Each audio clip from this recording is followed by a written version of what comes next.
I'm sorry, I got a spam call, and because of that the video got stopped, so I'll have to restart another video. Okay, so we will continue from there, from the last video. So right now I'm finding the voltage in secondary, so I'll just close this current. So voltage in the secondary is equal to, what will it be? Vp will go on the that side, so Vp ns upon np. Okay, so if I want to find out how much is the voltage in secondary coil, then that is equal to the voltage in the primary coil multiplied by the number of turns in the secondary coil divided by number of turns in the primary coil. Okay, the same way, if I want to find out how much is the current, okay, how much is the current in the secondary coil, then if I want to find out how much is the current in the secondary coil, then again I have to now close voltage and equate this. So current in the secondary coil will be NP upon NS IP. Okay, so current in the secondary coil will be equal to NP upon NS into IP. You have to just rearrange this. What you have to do is, if you try to go from the each step, we will have to interchange, take the reciprocal of this. So IS upon IP will be equal to NP upon NS. Then you keep IS as it is. It will be NP upon NS into IP. Just rearranging this much. So this is the formula in order to find out what is the voltage in secondary coil and what is the current in the secondary coil. Okay, so that was the end of the derivation. Now let us continue. There are two, now in the beginning when I explained what is a transformer, I said that voltages can be converted from a smaller value to a greater value, or from a greater value to smaller value. So since two things can happen, hence there are two types of transformers. There is something called a step up transformer and there is something called a step down transformer. So first, case 1 we are going to do as step up transformer. Okay, so first we are going to understand what is step up transformer.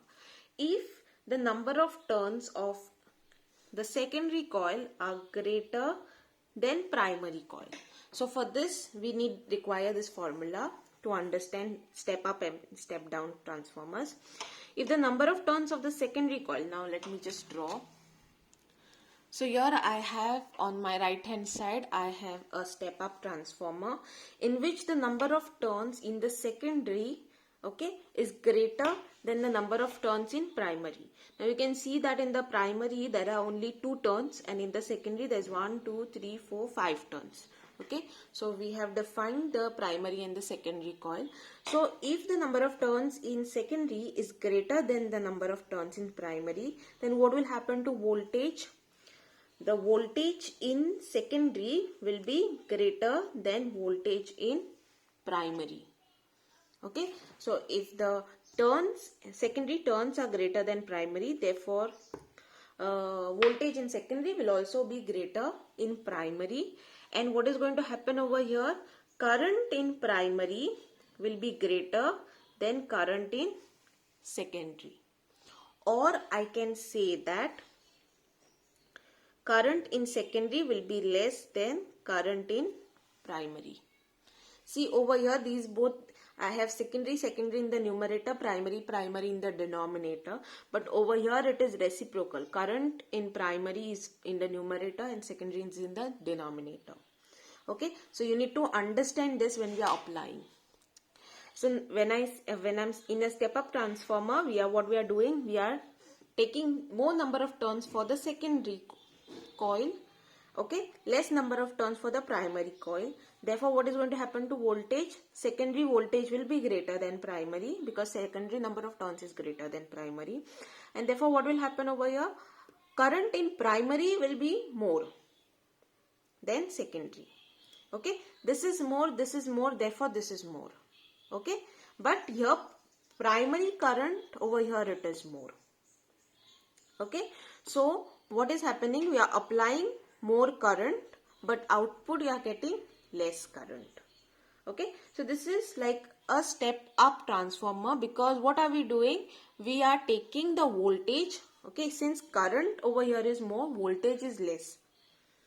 So less voltage, you are converting it to more voltage. This is the meaning of step up. Basically, what is the definition of transformer? It is taking an alternating current and it is going to take it from a lower value to a higher value. Voltage will be from a lower value to a higher value. This is a step up transformer. If it converts a voltage from a higher value to a lower value, then that will be a step down transformer.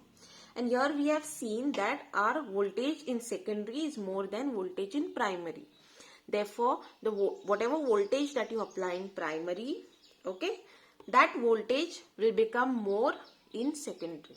This is what we get. So this is the meaning of a step up transformer. Same way, next is the case 2, that is step down transformer. So in step down transformer, what we are doing, we are going to take the number of turns in secondary, which will be less than the number of turns in primary. Okay, since the number of turns in secondary is less than number of turns in primary, therefore the voltage in secondary will be less than voltage in primary. Okay, and therefore current in primary will be less than current in secondary. Or I can say that current in secondary will be more than current in primary. Okay, so this is what is a step down transformer. Okay, so in step down transformer, what is happening? Let me just draw the transformer first. So this is a step down transformer in which the number of turns in the primary coil is more than the number of turns in secondary coil. So as we are seeing here, okay, so secondary number of ns is less than primary coil number of turns. Okay, therefore what is happening to voltage? Voltage is higher in secondary and it is lower in primary. Okay, so if you apply less voltage in primary but the number of turns are more, then what will happen? Over here there will be more voltage, output voltage will be more. Okay, so we are going to get it is going to transform higher voltage and the current will be less. Okay, let me repeat again, there was some disturbance. Okay, it will transform this type of transformer, that is a step down transformer. It is going to transform higher voltage at lower current. So higher voltage at lower current, okay, over here, okay, it is going to transform to lower voltage at high current. So you can see voltage and current, they are reciprocal to each other here. See, okay, so you all need to go through this and understand it. Okay, and then you have to remember it. In the next part, we are going to see what are the factors that are responsible for energy loss in a transformer. So an ideal transformer is a transformer wherein input power is equal to output power. But in reality, okay, this is not so. There is some or the other energy loss that occurs, okay, in the form of heat, in the form of many other parameters. Okay, so the first one is a flux leakage. Now there is a leakage of flux in the transformer. Okay, so that is the number of magnetic field lines which are there. Okay, so there is some of this flux, there is leakage of that due to the linking of the primary and secondary coil. So if your design of your transformer is not perfect, it cannot always be perfect. Okay, so due to the design, if your coils are very far away from each other, what will happen? There will be some leakage of flux, magnetic field lines. Okay, if they are, the closer they are, the better they are. Okay, so this type of energy loss, that is the flux leakage, okay, this can be minimized by winding the primary coil and the secondary coil over each other. Okay, so initially I had shown you the primary and the secondary coil over here. Okay, so both these type of transformers are there, but what is happening in this transformer is easier to understand, but when we have this kind of transformer, there is energy loss because of flux leakage. Magnetic field lines, okay, they are not interacting together. So in order to minimize that, what can be done is, both primary coil and secondary coil, they can be wound on the same soft iron core. So if we do this in this way, then the flux leakage can be minimized. The next type is, okay, the next factor that is responsible. So the second one is the resistance in the windings. So whichever wires that we use, okay, in that wire there is some or the other resistances, and this resistance, it produces heat, okay, and some of the power, some of the energy is lost in the form of heat, okay. So we cannot do much about it. So how can we minimize this at the most? What we can do is, we can use thick wire, since thick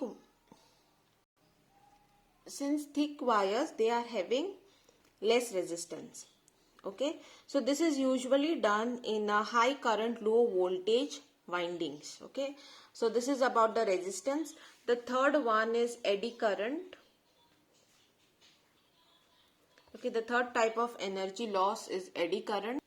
Now what is happening is that the magnetic flux which is there between the two coils, okay, it induces eddy currents in the soft iron core, okay, on which the wires are wound. So in the soft iron core, eddy currents are produced, and this eddy current, okay, produces heat. So there is energy loss by heating the core. So how can we minimize this eddy current? We can minimize it by laminating the core with insulation in between. So that is the easiest thing. And the last one is energy loss by hysteresis. We have already studied what is hysteresis. So what is happening over here? The magnetization of the core is repeatedly reversed by the alternating magnetic field. So since it is alternating current, the direction of the current changes, okay. So at one cycle it is in one direction, next cycle it is in the next direction, okay. So this repeated change in cycle, what happens is that the magnetization of the core, now the core is a soft iron core, right?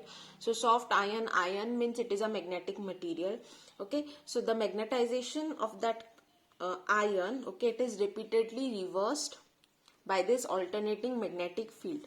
Now because of this, again what is happening is that there is a heat produced, there is energy loss in the form of heat, okay.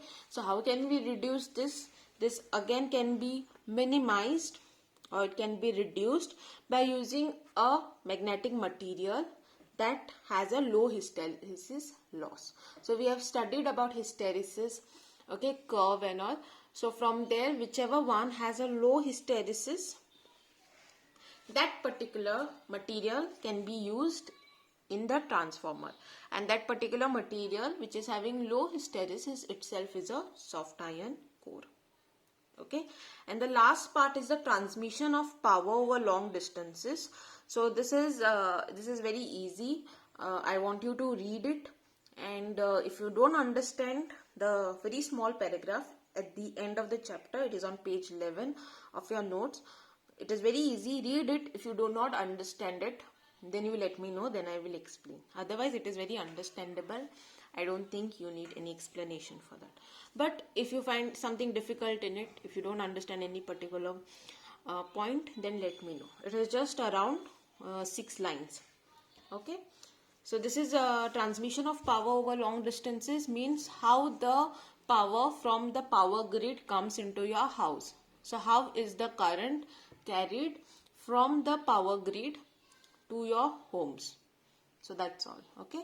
So with this we finish up with our alternating current chapter.